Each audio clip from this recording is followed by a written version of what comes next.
Hey, what's up guys, it's Unleash here today, and we are back with another video on Sonic Frontiers. And news has been kind of dry as of recently. I mean, after June went by and it's been like 6 days since then, news has been just kind of low on the radar now. It looks like we might have a couple of weeks of silence before we get something for Frontiers, maybe a new trailer, who knows. But until then, I think for right now, what I might do is just give my overall thoughts and my stance on Sonic Frontiers as of right now. Just to give my overall thoughts on everything we've seen and heard of so far. So, without any further ado, ladies and gentlemen, boys and girls, let's discuss the topic at hand. Wow, it feels weird not having to say Sonic Rush now. You know what? For the culture, Sonic Rush. No idea why I had to say that, but yeah, let's just start discussing, man. At the start of June, we first got that 7-minute gameplay from IGN first on Sonic Frontiers. It was quite a roller coaster, let's just say that. When I first saw that, I was just utterly disappointed. Sonic looked like he could control like forces, he looked slow, the world looked very empty and automated, and it just wasn't very appealing at all. But then, when I went over it, my thoughts actually changed and got a bit better. And then I made this video right here, and then, honestly, I'm not even gonna lie, that video actually aged surprisingly well. Like, a lot of things actually speculated in that video has actually come true, like the skill tree and everything, so, yeah. That's one for your boy Unleash, let's go. Anyways, after my thoughts on the game went up after watching that first 7-minute gameplay again, I think it's all been uphill from there, honestly. Because we then got the combat gameplay, and that looked pretty great. The combat looks actually pretty damn cool, and definitely a lot of skill involved with it too, which is great because after Forces, we definitely needed something like this. And then after that combat gameplay, we got a bunch of interviews and stuff like hands-on previews from IGN, which made the game sound even better. And then obviously we got the Summer Game Fest blurry footage, and what the heck, we were really stooping that low, huh? But then, what I think solidified everybody's thoughts in the game was that 5 minutes of 60 FPS gameplay. It looks so smooth. And not only that, but what they showcased in that gameplay looked pretty fun too. I mean, you had the ninja boss fight, that looked pretty cool. And then that parry attack, that looked freaking sick, man. Like, look at that. Look at that, that looks sick, man. That was sick as hell. And the game just overall looked a lot better from previous builds that we got, because there was a big debate over whether the gameplay we saw at the start of the month was from an earlier build, and then eventually we got confirmation from IGN, and yeah, it was, man, Sonic Frontiers, it hurts my brain, man. It literally hurts my brain. And then finally, at the end of the month, when Sega finally decided to lift the Cyberspace embargo, we actually saw about 5 seconds or whatever it was at the Nintendo Direct trailer, and it got some mixed, I want to say mostly positive reception though. I mean, even though there was Green Hill Zone again, and then obviously we heard about Chemical Plant, we've seen Sky Sanctuary from the SGF demo, and then we've heard of Rooftop Run and Metropolis. We also got that city level, and then people who have played the game already said that Cyberspace was the best part of the game, so I want to say it was mostly positive reception for that. And yeah, that pretty much summarizes the whole month. So then, let's get into my thoughts on Sonic Frontiers in every aspect so far. Right then, I think the most important part we should talk about, obviously, is the gameplay. So, overall, I think the gameplay does look pretty interesting and fun. I mean, to start off, just the free roaming in general, we have little platforming segments scattered around the entire island, as we've seen. We have rails floating in the sky, we have some rainbow rings for some tricks, and obviously the animations are jank, but we'll talk about that a little later. But for the first island, obviously, remember, the first island of the game, it does look pretty good for the first island, obviously. It's definitely going to be fun to just roam around, especially when you level up too, because you can level up Sonic's speed. So just imagine going at level 50 Sonic of speed, and then just speeding around the entire area. That is going to be so much fun, man. Now, I think my biggest worry in terms of the free roaming area is the puzzles. Not gonna lie, the puzzles seem kind of basic from what we've seen so far. Now, obviously, this is the first island, but even still, the puzzles seem kind of basic. I mean, none of them really cater towards Sonic's moveset.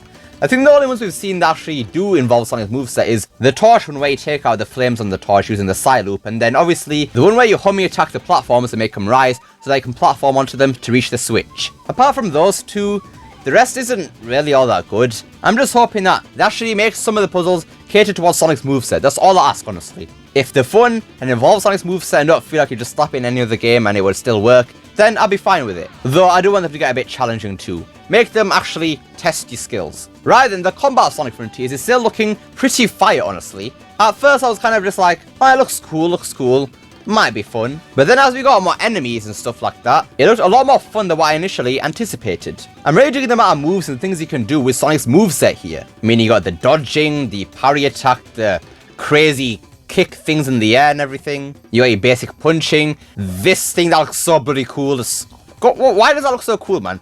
This is spines and everything, man. Oh my god, it looks so cool. And then obviously, who can forget about the Psy Loop? That is such a great addition to Sonic's moveset. That is honestly just brilliant. A move that complements Sonic's speed, making him actually use his speed to actually take out enemies. That is such a genius idea. And then even the enemy design is actually pretty solid. You got your basic enemies, sure, but then you got your things like the ninja boss and then the tower boss. Enemies actually fight back.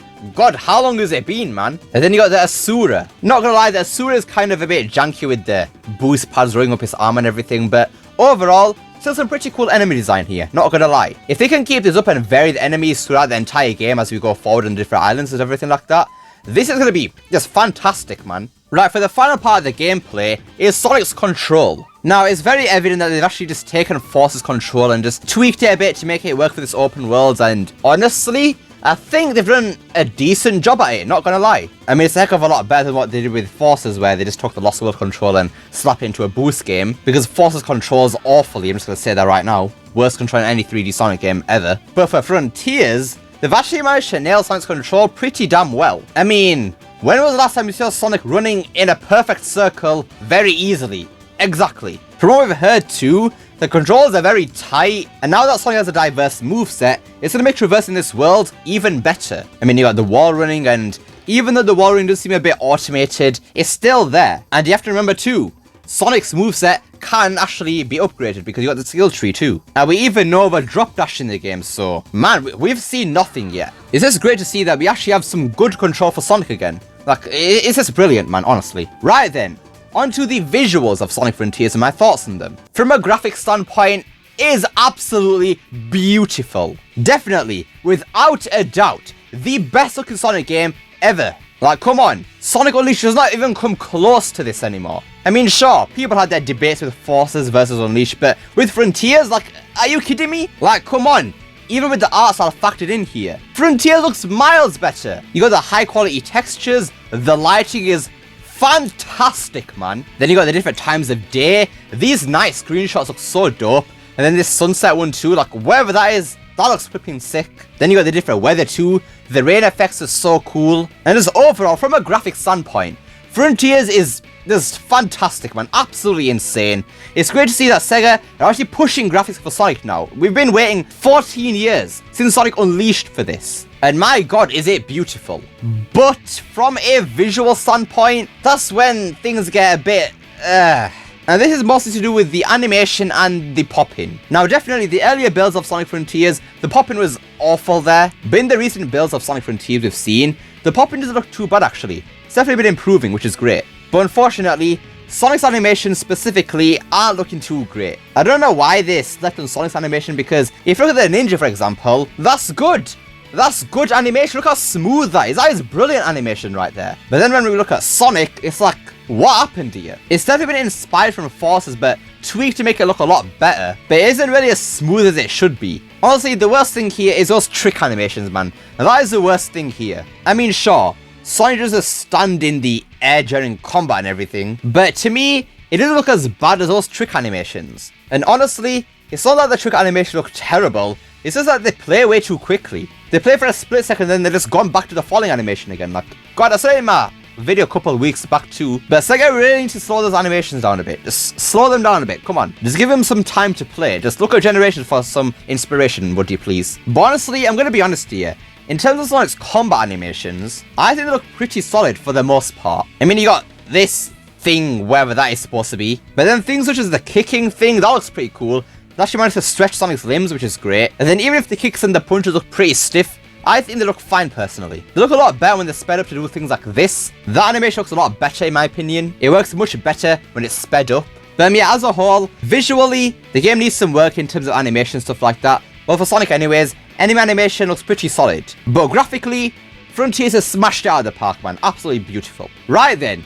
This is going to be a small segment, obviously, but the music of Sonic Frontiers. A lot of people have been complaining about it not feeling Sonic-y with the guitars and everything like that, but honestly, Otani I love you, man. Absolute legend, man. This man goes from a crisis city to a Sunset Heights, then to a Frontiers in... How does it... He's so talented, man. Like, we give Tia Lopez so much credit and Jun Snowy, but where's my Otani love, man? This man is so talented, man. He can master so many different styles, and it's just honestly amazing. Because just listening to Frontiers' music, even though it's not upbeat like it usually is in a Sonic game, it is still just beautiful. The somber pianos just fit this open world environment so much, man. And I just can't wait to hear that battle theme and the Cyberspace music, because that Nintendo Direct trailer music was fire, man. I have 100% faith in Otani for this game, man. Like, Otani is gonna smash out of the park, man. Absolute legend. Actually, on that note, speaking of Cyberspace, let's talk about it, shall we? I mean, I kind of should have just lumped this in with the gameplay part of this video, but oh well, I forgot.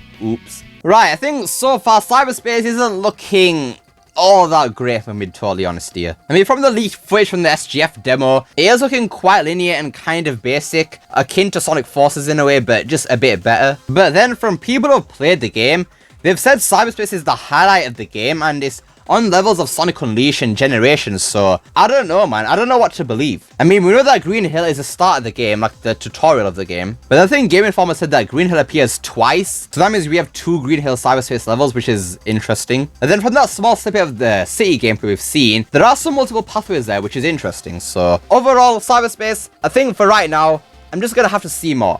I'm just gonna have to see more before I get my full judgment on Cyberspace as of right now. Right, finally, for the story. Now, we haven't actually seen a lot of the story, mostly just heard about it, but from the things that we've actually heard, it's sounding pretty interesting. I mean, we got Ian Flynn in the story, and from what he said, it sounded like he's gonna go for a serious story once again, so that's always great. And then we got a new villain, Sage, and then we even have the Chaos Emeralds involved in the story once again, so when was the last time we had that, huh?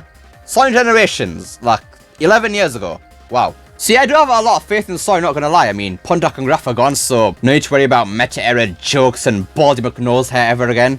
At least I hope so, please. But yeah, I think that about does it for today's video. So overall, Sonic Frontiers is seeming so far pretty great, and has the potential to be the best 3D Sonic game in quite a long time. Maybe even surpassing Sonic Generations for me, so who knows. But what do you guys think overall of Sonic Frontiers so far? Is it looking good for you, or is it going to be on your bad side of Sonic games? Let me know down below. Love to see what you guys have to say. I hope you enjoyed this video. Don't forget to like, share, subscribe, especially the last one. Don't forget to become Unleashed by hitting that join button down below. And remember, it's not necessary. And I'll see you all next time. Peace!